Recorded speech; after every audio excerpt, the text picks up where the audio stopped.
Hi, everyone. I hope you're having a delightful fourth.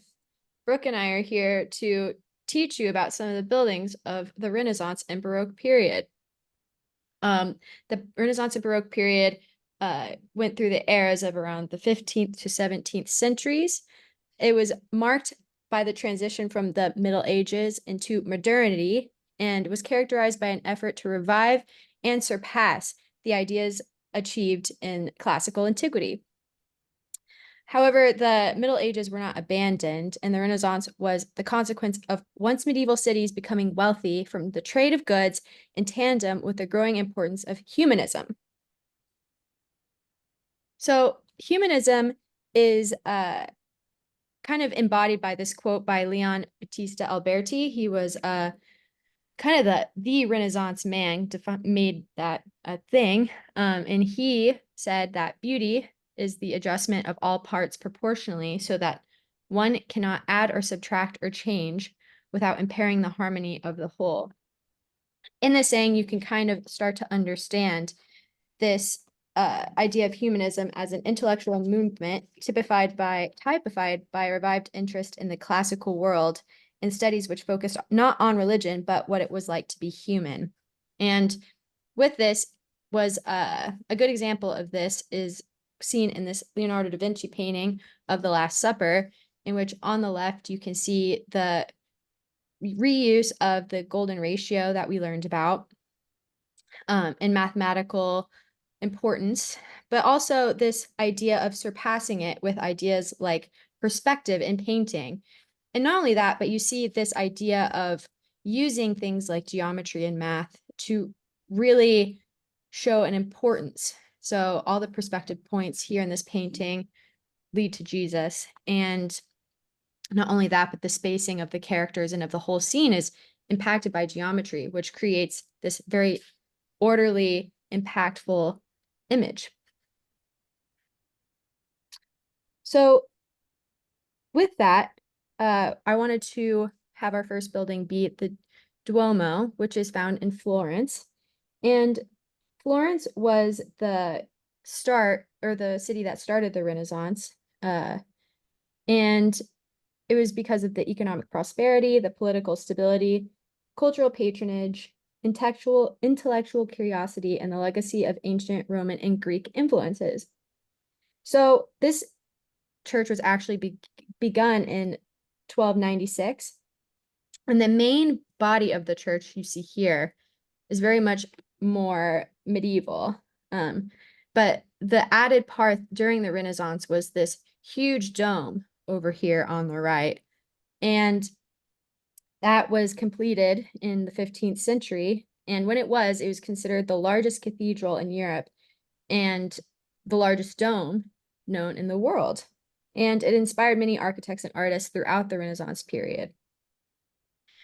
The Duomo was designed by Filippo Brunelleschi, and he not only did the dome, but some of the interiors of this new part of the church, one of them being the small chapel of the old sacristy. Not a chapel, but more of a burial place for the Medici family, a very rich bank family in Florence.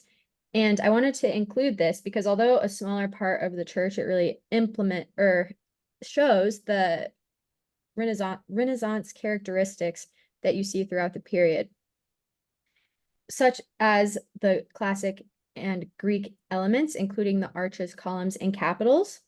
And you can see that here in the altar, in which, oh shoot, I think my AirPods just died. Sorry, can you hear me still? Yeah. Okay. So where was I? Oh, so the classical elements with the columns, these capitals, these nice arches, but also note that these two closets almost for the garments of the papal court, they kind of create this arch that almost resembles a very uh, triumphant arch that you'd see in the Roman period. Another thing to note here is the use of the perfect square and perfect circle. So the room itself is a perfect square, topped with a perfect circle dome. And this kind of alludes back to this idea of order and symmetry and almost clean, orderly, perfect form. It also kind of represents this idea of the circle as divine, which is seen a lot, especially through the use of the dome. The circle was considered to represent God because he has no beginning and has no end. And this kind of square shaped room is very reminiscent of what would become a central plan church that was considered very orderly, symmetrical, and geometrically perfect for a plan. However, you'll see that it's not exactly functional. So talking to the dome, it was so important during its time because Brunelleschi really created an engineering marvel. And so as you can see, it kind of has like this play on the classical importance of the dome seen in the Pantheon, but obviously it was much larger. A huge improvement to this type of dome was the lack of false work. So that was the kind of wooden pieces that were held an arch in place before the keystone was added, and it was not needed in this construction. And another thing that made it so impressive was how light it was by the creation of this double layered hollow shell that you see on the right. And in fact, there's even stairs up it that you can even walk up to today to get to the top. It had these main ribs that you can see visibly on the outside, followed by minor ribs in between. And then between them were horizontals that would hold the ribs in place, creating almost like the skeleton within the dome that was much lighter than just stone or just concrete as seen in the Pantheon, for example. There was also this use of a metal girdle around it, which if you think about a barrel, the metal around a barrel, it held it together and held it in place to kind of help with the buttressing of the dome. And another important aspect was the construction of it. Brunelleschi invented pulleys, hoists, and scaffolding that allowed the construction to go much safer and much smoother and quicker. So another thing to consider is this idea in the Renaissance of awe that was brought by this order and symmetry and harmony. So the size alone would make it an item of awe, but also there was a heavy use of art and sculpture. A lot of these architects of the era were also sculptors and painters themselves. So you really see it start to have a use of a lot of artwork within the church outside of just the stained glass windows. Obviously, you have the harmonious geometry, and this evenness almost felt to the Renaissance era like leading to the divine. Like it was so clean and so perfect that it was almost divine in nature based on math. So overall, the Renaissance architecture represents a blend of classical ideas, humanist philosophy, mathematical precision, and artistic expression. And this leads to the next piece of architecture, which is St. Peter's Basilica. As we learned, St. Peter's Basilica actually was built by Constantine let's see here, 12, or no, sorry. In the 4th century. It was falling apart at this point in time, and Pope Julius II, he made a bold claim when he was like, I want to tear this down and create a new one. He himself was considered the warrior pope, but in many ways he was a warrior in the arts. He made so many contributions to the art world in this time period, including the Vatican, and was a right-hand man to a lot of the artists. Him and Michelangelo had a very complex relationship. But he was a huge reason for why this monstrous church was built. And it went through a lot of phases. It took over 100 years to be built. So you can obviously imagine that it would go through a lot of renditions and plans.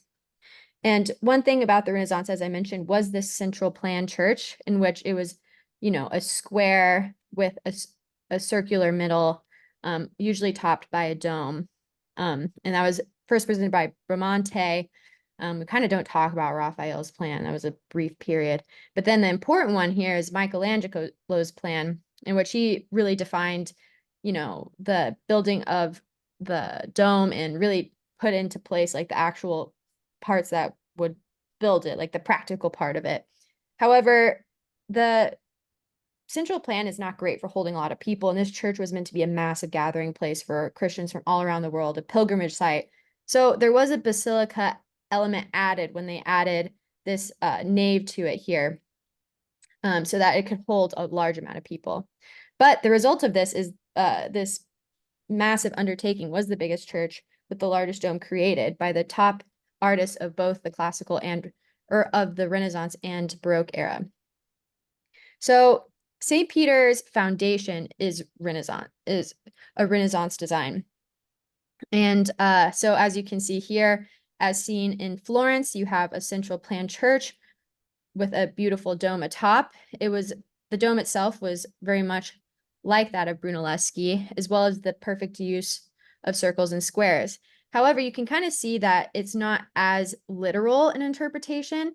And Michelangelo was a sculptor, and he kind of saw his architecture as a analog of the body. So you kind of see the little parts of the church going in and out and being a much more complex, fluid, natural form, more than the more rigid one that we saw in Florence.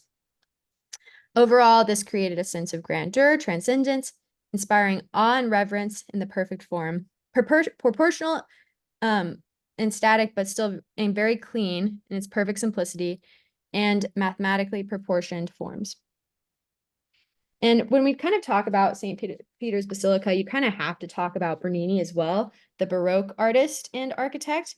And this transition was a kind of further evolution of the classical style. And I included both of their sculptures here to show kind of the change that you see in architecture as well, from this very stoic, beautiful, perfect form to a much more dramatic, almost twisting, ornate story that you see on the right. And that can be seen primarily in St. Peter's with its additions and its decoration.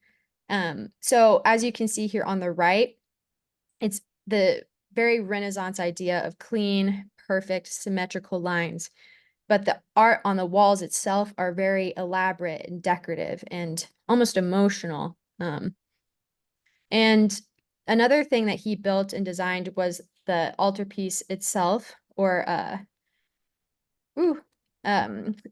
you can see the pillars being twisted, very ornate with gold details and sculptures. There's a lot of opulence in the Baroque era that was added to St. Peter's Basilica as it was being built. He also created and designed the plaza outside, and itself was also a very dramatic, almost framing a stage for St. Peter's Basilica. And it was this huge colonnade of classic columns, but they were huge and encircled the spectator within the square. Unlike squares we've seen before, which might just have buildings surrounding it, this was really a framework to kind of encapsulate the square and almost hug the person in as if they're entering a hug of the church. And the circular moment of it also kind of alludes back to the Colosseum, some would say. But yeah, it added a very dramatic element with the sweeping columns, while still providing unity and order. And further, you can see the further use of sculpture as it was completely lined with sculpture. And that was a very prevalent part of the Baroque era.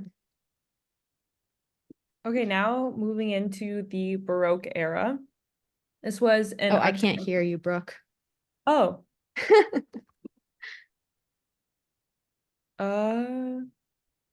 Hold for technical difficulties. Can you hear me now? Okay, so we're back after the technical difficulties. So we're going right into the Baroque architecture and a little bit of background about it. The style emerged in the early 17th century in Italy, and then it quickly spread across Europe. It was leaving a lasting impact on the entire built environment of that area. The historical background of Baroque architecture was that it was developed during a time of significant change in Europe, and it was coinciding with the Counter-Reformation. And the Catholic Church used the dramatic and emotional qualities of the Baroque architecture to convey religious themes and inspire awe among the believers. Some key characteristics of the Baroque architecture is that it's characterized by the grandeur, movement, and sensory richness. It includes dynamic forms that elaborate decoration and strong sense of drama. Architects employed bold contrasts of light and shadow and intricate frescoes and ornate details to create a sense of awe and grandeur. So as we can see with Cathedral of Catania, you can see the dark and light shadows that on this building and the attention to detail. That was big quality for that. So going into talking about Catania Cathedral, it was dedicated to Saint Agatha and was originally built in the 11th century. After several reconstruction due to earthquakes, the most significant transformation came in the 18th century under Vacciarini's direction, following the 1693 earthquake that devastated much of Sicily. And so the Cathedral of Catania, also known as Cattedrale di Sant'Agata, was originally built in the late 11th century, but was undergo numerous reconstruction. I have to go. Sorry, this is not working out that well. Okay, so some elements and design. The Baroque style, the facade designed by Vacciarini is a prime example of Baroque architecture. It was characterized by dynamic forms, rich decoration, and dramatic use of light and shadow. Engaged columns, the facade features a rhythmic series of engaged columns, which create a dynamic play of light and shadow. These columns are paired and placed on high bases, emphasizing just the vertical movement going up to the top of the cathedral. The facade is dressed with numerous statues and intricate sculptures and details, and the statues of saints and angels occupy little niches that are carved into the building. And it adds a sense of movement and emotion and just this grandeur of the building. The use of curves is prominent in the facade with undulating forms that guide the eye upwards, creating a sense of ascension and spiritual uplift. The interior of the cathedral, it follows a traditional basilica plan with a long nave flanked by side aisles. The nave is barrel vaulted and the aisles are separated by a series of grand arcades. The design incorporated large windows and strategically placed openings that allow natural light to flood the interior, and it enhanced the spiritual atmosphere in highlighting the Baroque decoration for the users of the cathedral. The side chapels and altars are richly decorated with marble, stucco, and gilded details. Each chapel often contains intricate altarpieces and artworks that contribute to the overall aesthetic of the interior. Here's a shot of the interior. As you can see, the artwork that is all over the building.